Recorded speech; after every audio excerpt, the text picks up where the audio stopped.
बच्चों, आज हम लोग ओशियन करंट की बात करेंगे।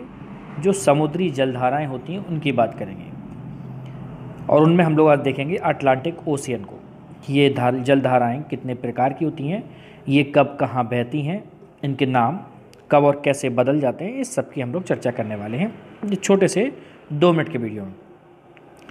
यदि आप इस वीडियो को देख रहे हैं तो अपने पास एक मैप जरूर रखें, खासतौर पर वो map Orient black swan publication का हो या फिर ऑक्सफोर्ड एटलस का हो। अटलांटिक महासागर की जो धाराएं हैं उनको अगर हम लोग समझें तो आप यहाँ पर देख रहे होंगे जो आपको यहाँ पर फिगर दिया हुआ है, इसमें धाराएं।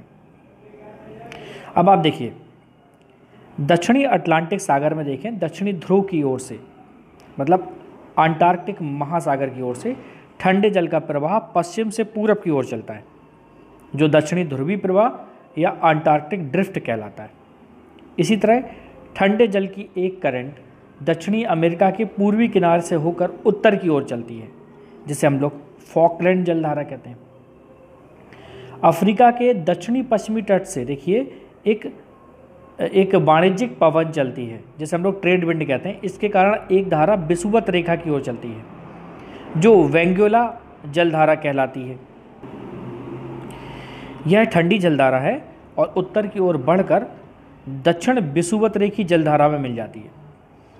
दक्षिणी विषुवत रेखी जलधारा को पश्चिम की ओर बढ़ने के लिए उतना विस्तृत क्षेत्र नहीं मिलता जितना प्रशांत महासागर में इस नाम की जलधारा को मिलता है। यहाँ यह आगे बढ़ने पर ब्राज़ील के सेंट्रॉक एक फोरलैंड है, उससे टकराकर 2 भागों में बढ़ जाती है। एक दक्षिण की ओर जाती है जो ब्राज़ील के बिल्कुल किनारे किनारे जा रही है और ब्राज़ीली जलधारा कहलाती है, और दूसरी उत्तर पश्चिम की ओर दक्षिण अमेरिका के उत्तरी तट से कैरेबियन सी में चली जाती है, जहाँ यह उत्तरी विषुवत रेखी जलधारा से मिलकर मैक्सिको की खाड़ी में पहुँचती है और आगे बढ़ने पर यह गल्फ स्ट्रीम कहलाती है। यहाँ पर देखिए, मैक्सिको गल्फ से फ्लोरिडा होकर जा रही है। यह भी गर्म जल की धारा है और संयुक्त राज्य अमेरिका के पूर्वी किनारे से होकर उत्तरी अटलांटिक महासागर में चली जाती है। इसके उत्पन्न होने में पश्चिमी पवन का जबरदस्त हाथ माना जाता है। इसकी तुलना क्यूरोसुबो से की जाती है। यह धारा आगे बढ़ने पर शीघ्र चौड़ी हो जाती है और 45 डिग्री पश्चिमी देशांतर के पास कई दिशाओं में मुड़ जाती है, और इसका नाम उत्तरी अटलांटिक ड्रिफ्ट या प्रवाह पड़ जाता है।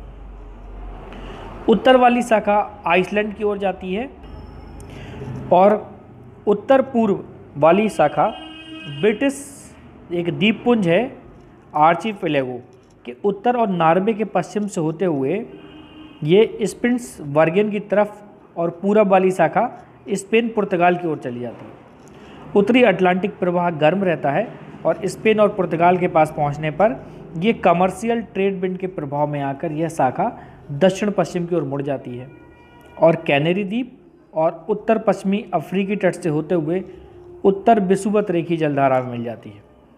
अफ्रीका के तट पर यह कैनरी जलधारा कहलाती है। यह एक ठंडी जलधारा है क्योंकि यह ठंडे प्रदेश से आती है। उत्तर विषुवत रेखी जलधारा को भी अटलांटिक महासागर में चलने के लिए एक विस्तृत क्षेत्र नहीं मिलता। यह पश्चिम की ओर चलती हुई पश्चिमी द्वीप समूह के पास उत्तर की ओर मुड़ जाती है। इस प्रकार उत्तरी अटलांटिक के मध्य में भी एक शांत सागर क्षेत्र मिलता है। इसके चारों ओर चक्कर काटती हुई जलधाराएं चलती हैं। उत्तरी और दक्षिणी विषुवत रेखी जलधाराओं के बीच भी प्रतिकूल विषुवत रेखीय एक जलधारा चलती है जो पश्चिम से पूरब की ओर चलती है। उत्तरी अटलांटिक के उत्तरी भाग में ध्रुवीय क्षेत्र से 2 ठंडी धाराएं आती हैं। एक बेफिन की खाड़ी से होती हुई लेब्राडोर और न्यूफाउंडलैंड के पूर्वी तटों की ओर, और दूसरी ग्रीनलैंड के पूर्वी तट से होते हुए दक्षिण की ओर।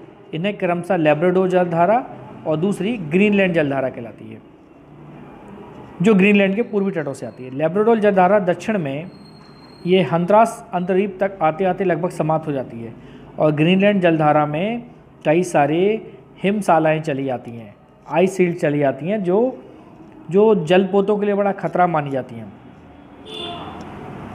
वैज्ञानिकों द्वारा समुद्री जलधाराओं का अध्ययन अभी जारी है और समुद्र तल पर इनकी चाल, इनकी गति अभी भी रहस्य बनी हुई है। ये कभी कभी अपनी दिशा बदल लेती हैं।